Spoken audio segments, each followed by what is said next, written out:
Assalamualaikum warahmatullahi wabarakatuh.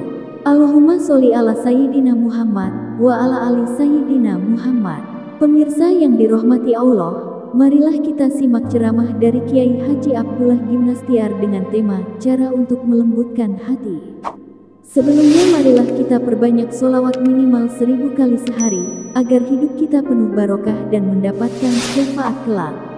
Jangan lupa berikan dukungan kepada channel kami dengan memberikan super thanks seikhlasnya. Marilah kita doakan semoga Agim sekeluarga dan para penonton YouTube ini diberikan kesehatan dan diberikan kebahagiaan dunia dan akhirat. Amin ya robbal alamin. Bismillahirrahmanirrahim. Assalamualaikum warahmatullahi wabarakatuh. Alhamdulillahi rabbil alamin. Alhamdulillahilladzi anzala sakinah fi qulubil mu'minin liyazdadu imanan ma'a imanihim. Allahumma shalli ala Muhammadin wa ala alihi wa ashabihi ajma'in. Wahai Allah yang maha menatap, wahai Allah yang maha mendengar, wahai Allah yang maha menyaksikan segala-galanya, berkahi pertemuan ini ya Allah. Jadikan kami menjadi hamba-hamba yang benar-benar Engkau ridhoi. Allahumma inna nas'aluka ridhoka wal jannah wa na'udzubika min sakhatika wan nar. Allahumma inna nas'aluka ilman nafi'an wa rizqan thayyiban wa amalan mutaqabbalan. Allahumma ati nufusana taqwaha ya Allah. Ya Allah, karuniakan kepada kami jiwa yang takwa, wa zakiha, bersihkan jiwa kami ini ya Allah. Anta khairu man zakaha, Engkau sebaik-baik yang kuasa mensucikan jiwa kami. Anta waliyuha wa maulaha, Engkaulah yang maha melindungi dan memelihara jiwa kami ini.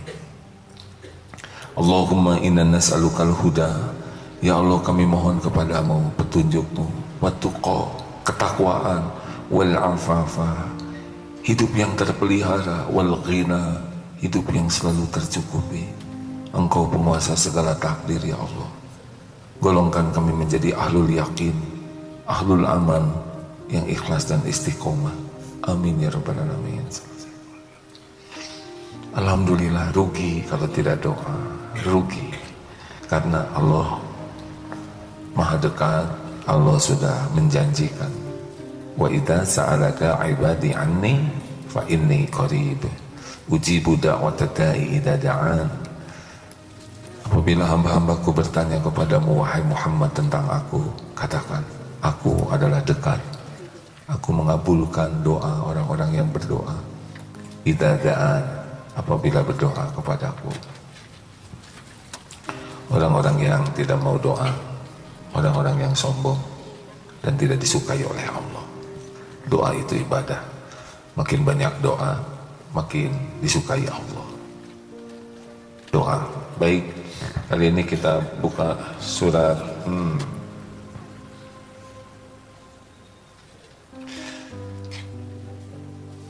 Oh ya, bagaimana rumusnya kalau kita bergaul dengan orang? 2B santri apa? 2B 2L. Ayo jawab dengan baik, biasanya semangat. Bagaimana cara kita bergaul dengan sesama? 2B 2L. B yang pertama apa?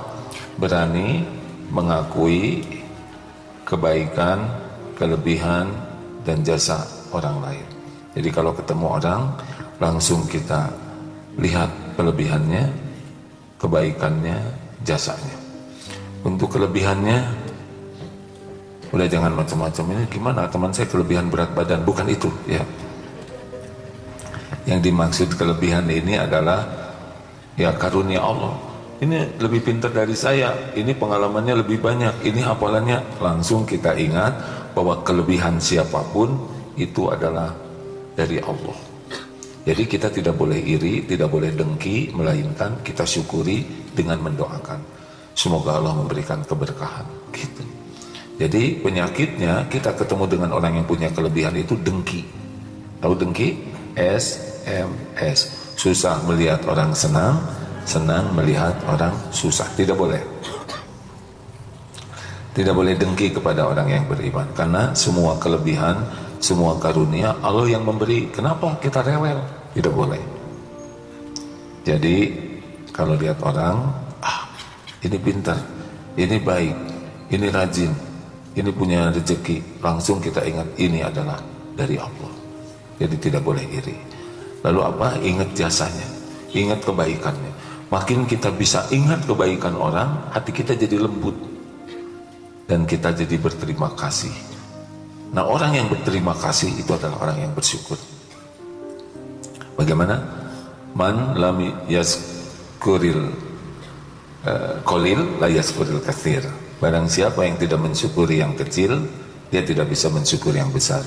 Waman, dan barang siapa lam yazkurin nas lam yazkurillah. Siapa yang tidak bisa berterima kasih ke manusia, dia tidak bersyukur kepada Allah. Hadis Imam Ahmad dan Imam Tirmizi. Jadi hati-hati ini, kalau kita suka ngilang-ngilangin kebaikan orang, kufur, nikmat. Hati-hati, hati-hati. Karena semua nikmat itu datangnya dari Allah, dan Allah kehendaki sebagian makhluk jadi jalan kepada kita. Lihat binatang-binatang saja, ada ikan hiu, bahaya tuh. Ada ikan paus yang besar sekali. Itu ada seorang ibu-ibu penyelam yang sering didatangi ikan hiu, tidak memakannya, tidak mencelakakannya. Hiu-hiu berdatangan karena ibu ini suka nolong hiu yang kena kail dan dicabut. Dan hiu itu memberitahu hiu-hiu lainnya. Berdatangan sampai 400 hiu katanya. Tidak dalam sehari ya, tiap nyelam didatangi hiu dan berkeliling di sekitarnya. Hiu saja tahu terima kasih. Bolehkah kita memakan hiu? Sebaiknya hui. Ada hiu, ada hui ya. Tahu bedanya? Inilah godaan ya. Saya baru ada yang ngirim ubi cilembu, dalam bahasa Sunda hui namanya. Ada juga binatang-binatang yang dia saja tahu balas budi. Masih ingat cerita ibu-ibu yang ke kandang singa? Ternyata singa itu ketika dipukul teralisnya berbalik, tangannya keluar, bukan menerkam tapi memeluk. Hanya terhalang oleh besi ya. Sampai pelukan itu seperti yang kangen sekali. Kenapa ini singa sebesar itu? Binatang buas memeluk ibu ini. Kenapa? Apa karena kecantikannya kemudian singa memeluk? Nah, silahkan aja cari sekarang jemaah yang paling cantik, masukkan ke kandang singa, kita lihat berapa lama kecantikannya bertahan. Apa karena kekayaan? Apa karena gelar? Ternyata 6 tahun yang lalu ibu ini pernah menolong ketika singa itu kecil. Singa 6 tahun cepat besarnya Pak, beda dengan kita ya. Dulu disusui pakai susu botol, dipeluk, dibelai, dimandikan, diselimuti, dan singa tidak melupakan. Itu singa, binatang buas, tidak lupa kepada kebaikan. Masa kita manusia yang diberi akal, diberikan kelebihan oleh Allah dengan hidayah taufik, tidak tahu terima kasih. Hati-hati yang tidak tahu terima kasih, dia menjerumuskan dalam petaka. Nauzubillah min dzalik. 2. Apa yang kedua? B-nya bijak terhadap kekurangan dan kesalahan orang lain. Bagaimana bijak? Tidak ada orang yang sempurna selain Rasulullah Sallallahu Alaihi Wasallam. Tiap orang punya kekurangan dan kesalahan sebagai bagian dari karunia Allah sebetulnya. Karena kalau kita diberi kesempurnaan, kita bakal punya penyakit yang gawat, namanya ujub. Itu merasa suci, merasa mulia, lebih gawat itu. Kan iblis juga begitu. Iblis ujub, merasa lebih baik dari Adam, sehingga dia menolak, aba wastakbaro, dia enggan mematuhi dan dia takabur. Jadi kalau kita ketemu dengan orang tua, pasangan hidup, guru, teman, saudara yang punya kekurangan dan kesalahan, ingat ya, ingat. Orang salah itu macam-macam. Ada yang salah karena dia belum tahu. Masih ingat kemarin yang diceritakan ada presiden di sebuah negara ini, saya dengar kisahnya, rapat dengan para pejabatnya, masuk waktu sholat, Pak Presiden izin, kami mau sholat dulu. Oh silakan, kami mau ke masjid dulu. Loh, kenapa ke masjid? Kan bisa sholat di sini.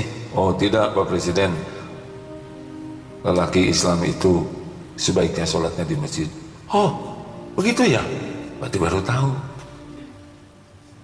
Kalau gitu panggil tuh salah seorang pejabat, udah bangun aja di sini masjid. Ini yang menceritakan ini seorang ulama yang insya Allah perkataannya terjaga. Berarti ada orang yang belum tahu, ada orang sudah tahu belum mampu melakukannya, ada orang yang sudah tahu dan mampu, dia belum istiqomah, masih jatuh bangun. Lalu posisi kita gimana? Posisi kita menghakimi siapa kita? Kita bukan hakim. Posisi kita adalah fadzakir innama anta mudzakir. Kita mengingatkan dengan cara memberi contoh, dengan cara perkataan yang hikmah. Jadi jangan suka menghakimi orang karena jelek sekarang belum tentu jelek besok lusa. Ini bukan berarti saya sudah baik sekarang ya. Cuma kalau reuni suka ada yang minta maaf teman-teman. Apa coba perkataannya? Aduh punten agi, nggak nyangka katanya bakal jadi kiai. Aduh itu juga bikin kesal ya nggak? Ya saya sendiri tidak nyangka bakal diuji oleh Allah sekarang begini. Kagak kepikiran waktu SMA mah nggak ada remang-remang sama sekali bakal begini Pak. Beda dengan santri dari sekarang sudah pengen jadi ulama. Saya dulu mah enggak Pak, tapi udah garisnya begini ujian hidupnya, ngalir saja begini. Jadi aja teman-teman yang jahil dulu tuh pada minta maaf, udah takut kualat katanya. Makanya jangan suka jahil, siapa tahu nanti jadi mertua ya kan. Kita tidak tahu rencana Allah. Mungkin orang salah sekarang, besok lusa bisa lebih mulia dari kita. Mungkin sekarang tergelincir, siapa tahu besok lusa menjadi kekasih Allah. Apa gunanya kita menghina, meremehkan, mencaci, mencela? Yang bagus itu adalah membantu, support, mensupport supaya yang lupa jadi tahu, yang lupa jadi ingat, yang belum tahu jadi tahu, yang kurang semangat jadi semangat, yang tergelincir bisa bangkit kembali. Posisi kita begitu. Karena ada tuh bapak-bapak, anaknya nilainya 5 kalau nggak salah ya, saya lupa. PT ada, ini SD anaknya, nggak mau masuk ke rumah. Kenapa nak? Kenapa sayang? Ibunya berbisik, nilainya 5. Sini, nilainya 5 ya keren. Bapak dulu nilainya 4. Gara-gara 4, Bapak jadi sungguh-sungguh belajar, bisa jadi bintang kelas. Ini ciri-ciri mau jadi bintang kelas. Tuh begitu. Halo? Blow on lo. Dasar anak monyet. Langsung aja bapak begitu begini sih bapak.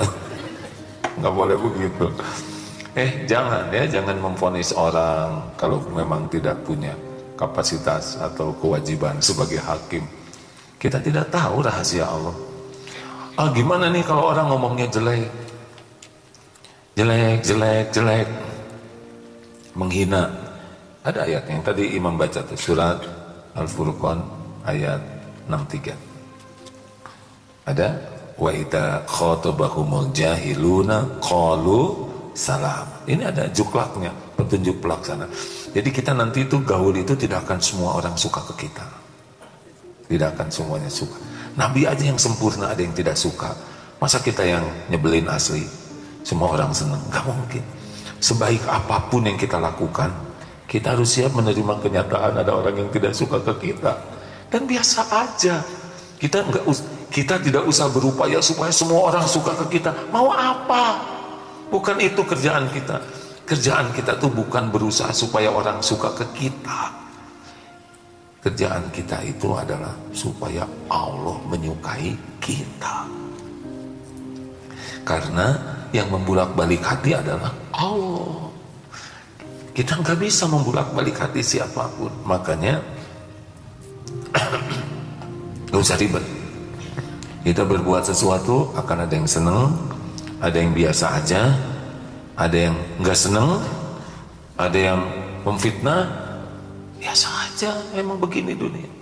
Nabi aja sempurna, dihina, dicaci, difitnah, diboikot, diblokade, diperangi. Benar? Kurang apa?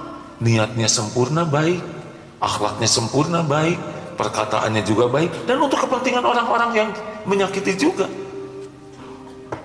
Halo? Jelas tidak ini santri? Biasa aja. Harus dilatih. Harus siap dalam pikiran kita tuh siap.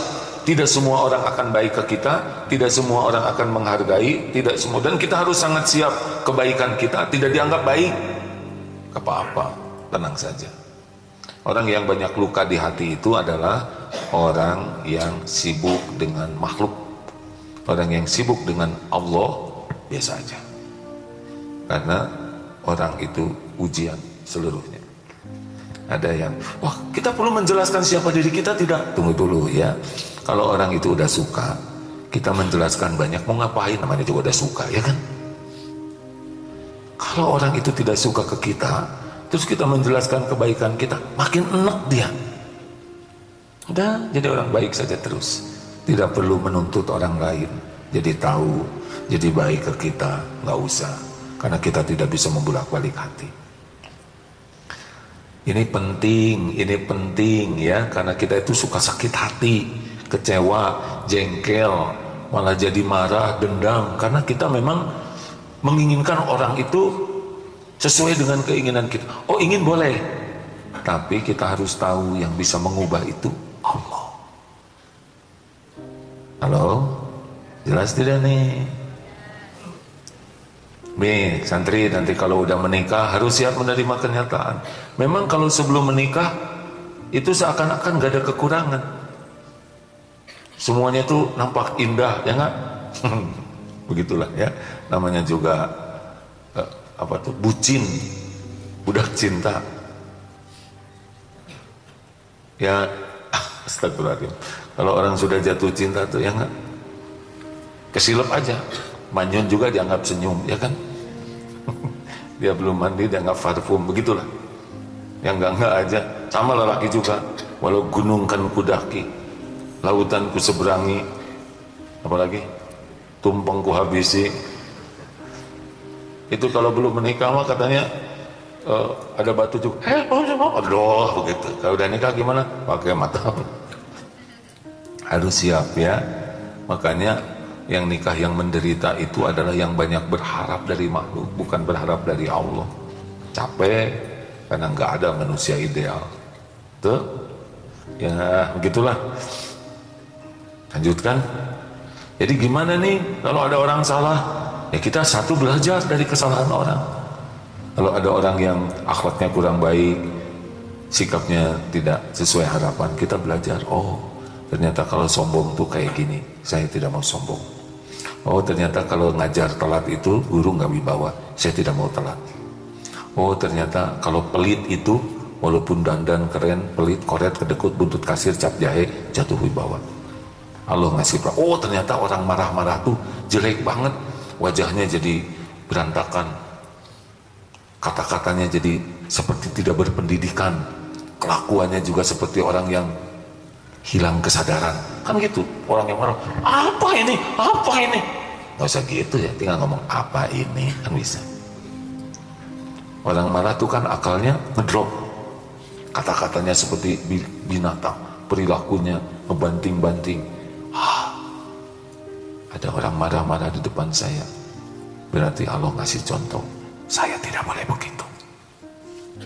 Jadi orang yang punya kekurangan kejelekan itu jadi ladang ilmu, ladang kita untuk memperbaiki diri. Jangan-jangan kita disakiti karena kita sering nyakitin orang. Jangan, ladang untuk tafakur, ladang untuk riadoh, latihan idfa billati hiya ahsan, tolak keburukan dengan cara yang lebih baik. Ladang mendoakan. Jadi kekurangan dan kesalahan orang itu ladang amal bagi kita. Jadi lebih baik, lebih berilmu, lebih terlatih, lebih banyak kebaikan yang bisa kita lakukan. Gitu. Jadi nggak ada ruginya. Ini tapi kayaknya wajah-wajah sudah punya keluarga ya. Sudah sing sabar ya Pak ya. Memang begitu nasib Bapak. Gimana? Nggak ada yang sempurna. Aduh, nggak usah gitu bicaranya. Aduh, gitu aja. Jangan terlalu mencium. Istri saya itu wanita, wajar ya.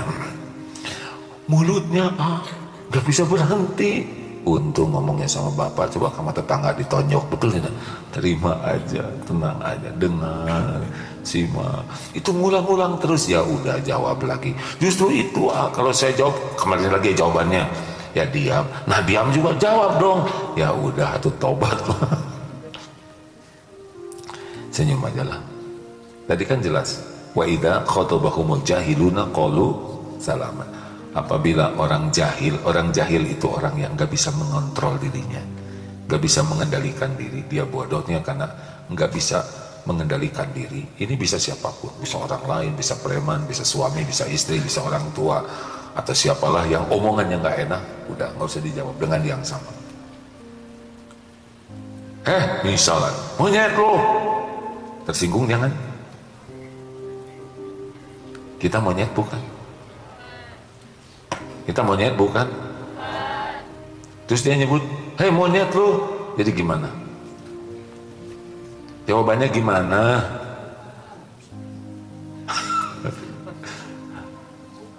Teori. Aslinya mas sebel. Saya juga pernah ada yang nyebut monyet. Dulu, cerita sedikit ya. Tapi zaman dulu nih, mudah-mudahan sekarang gak ada lagi lah.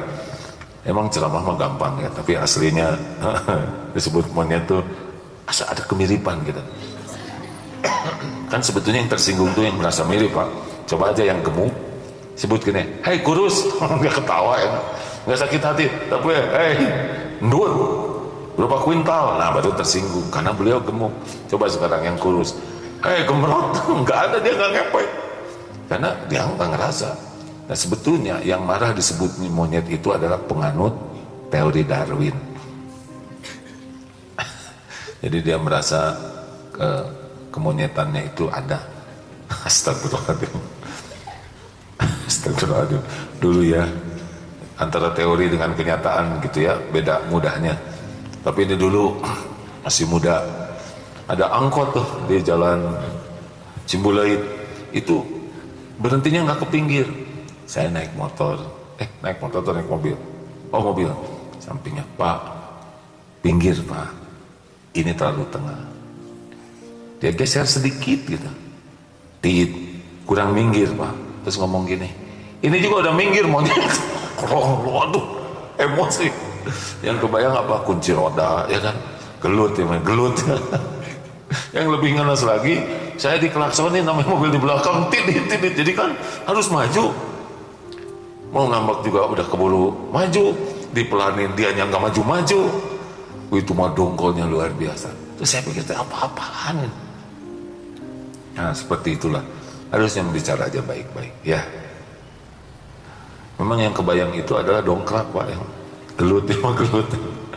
Emosi lah rugi. 3. Yang ketiga apa? Lupakan. Nah yang ketiga, lihat kekurangan dan kesalahan diri. Jadi kalau ketemu orang tuh selalu fokusnya apa nih salah saya, apa yang harus saya perbaiki. Karena kita memperbaiki orang lain itu akan lebih mudah kalau kita sudah memperbaiki diri.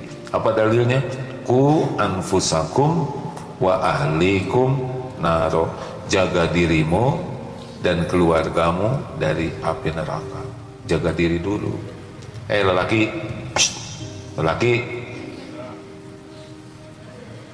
apa kabar? Jangan nuntut istri berubah, tuntut diri berubah. Baru bantu keluarga berubah. Kita kepala keluarga. Istri, bukan istri saya. Bu, tuntut diri berubah, baru bantu suami berubah. Ibu harus serius merubah diri. Saya ingin anak-anak saya nurut. Ya, ibunya juga nggak nurut sama Allah. Jangan banyak ngomong anak-anak. Ibu tuh paling tidak suka lihat anak-anak banyak ngomong. Ngomong aja terus, ngomong aja terus. Kapan berhentinya? Sama orang tua nggak boleh banyak ngomong. Orang yang banyak ngomong tuh bakal banyak tergelincir kata-katanya. Orang yang banyak ngomong itu cenderung banyak dosanya, nyakitin orang, tahu nggak? Ngomong aja terus. Ibu tuh nggak suka lihat orang banyak ngomong. Rasul tuh tidak ngasih contoh banyak ngomong, sing sabar jadi orang. Terus saya ngomong. Ya. Sebaik-baik mendidik itu awalnya adalah keteladanan. Keteladanan itu artinya mendidik diri. Perbedaan antara perkataan dan perbuatan membuat kita tidak berwibawa. Jadi kalau orang tua banyak nasihat ke anak, tapi nasihatnya itu tidak cocok dengan dirinya, maka saat itu pula kita menjatuh wibawanya. Kalian harus disiplin. Masuk ke kelas jam 7 tepat. Sekarang jam berapa? Jam 9 Pak Guru. Ya. Gurunya aja jam 9, nggak ada wibawa. Maka udahlah, jangan ribet merasa sudah baik. Kan ada tuh, gimana ya? Saya sudah tahajud, sudah saum, sudah baca Quran, saya sudah memperbaiki akhlak, tapi kok di rumah nggak ada yang nurut sama saya. Kalau sudah, berarti udah selesai urusannya, nggak akan berubah dia. Harusnya saya sudah tahajud, tapi kenapa belum terkabul? Tahajud saya benar enggak? Khusyuk tidak? Itu. Saya sudah istighfar, istighfarnya benar tidak? Atau baru mulut aja? Saya sudah baca Quran, baca Qurannya ngerti enggak? Berusaha diamalkan tidak? Kita kadang sudah merasa, itu jebakan. Yang terakhir, lupakan. Tadi yang ketiga apa? Lihat kekurangan diri. Jadi kalau ada yang tidak cocok di rumah, ini pasti ada salah saya nih. Dalilnya apa? Wa ma asabakum min musibatin fabima kasabat aydikum wa ya'fu an katsir. Musibah apapun yang menimpamu adalah karena tanganmu sendiri. Lelaki, kita harus jadi gentleman. Tahu gentleman? Ada gentleman, ada gentleman. Gentleman itu beruang. Kita takdirnya jadi kepala keluarga. Jangan jadi lelaki pengecut yang menyalahkan orang lain. Tanggung jawab. Kita yang jadi pemimpin, kita harus jadi contoh. Kita harus bertanggung jawab. Jangan sibuk cari kambing hitam. Karena kambing paling hitam dirimu. Kata ibu-ibu, dengerin lelaki, tunggu dulu Bu, belum selesai. Ibu juga harus evaluasi diri. Jangan sampai anak-anak mendapatkan contoh kurang baik. Apalagi sikap istri ke suami, itu sangat berpengaruh nanti ke anak-anak. Anak-anak bisa tidak mau nikah kalau lihat istrinya, ibunya galak sama bapaknya. Nanti anak lelaki takut tuh, wah gawat nih, kalau saya nikah bisa dicekik. Ya, trauma dengan kelakuan orang tua bisa membuat anak trauma menghadapi hidupnya. Makanya jadi contoh baik kuncinya. Terakhir, lupakan jasa dan kebaikan diri. Lakukan. Mana suaranya? Lakukan. Begini nih ahli tahajud ya. Lakukan. Perlukah kita mengingat-ingat kebaikan kita? Jawab. Perlukah kita mengingat-ingat? Perlu tidak? Perlukah kita menyebut-nyebut jasa baik kita? Perlukah kita menunggu orang lain berterima kasih atas kebaikan kita? Perlukah kita menunggu orang berterima kasih? Perlukah kita nunggu orang balas budi? Perlu tidak? Lakukan. Belajar pikun. Fokus berbuat, udah jadi, hilang. Kenapa? Kalau udah jadi kebaikan, katakanlah ini min fadli rabbik. Ini semua dari Allah. Jadi kita berusaha, kalau udah jadi sebuah amal, kita hilang, yang ada adalah ini karunia Allah, ini pertolongan Allah, ini pemberian Allah. Kita nyumbang, ini rezeki dari Allah, alhamdulillah kita kepilih jadi jalan gitu. Jangan ngaku-ngaku, kalau ngaku-ngaku hilang pahalanya. Sekian ya.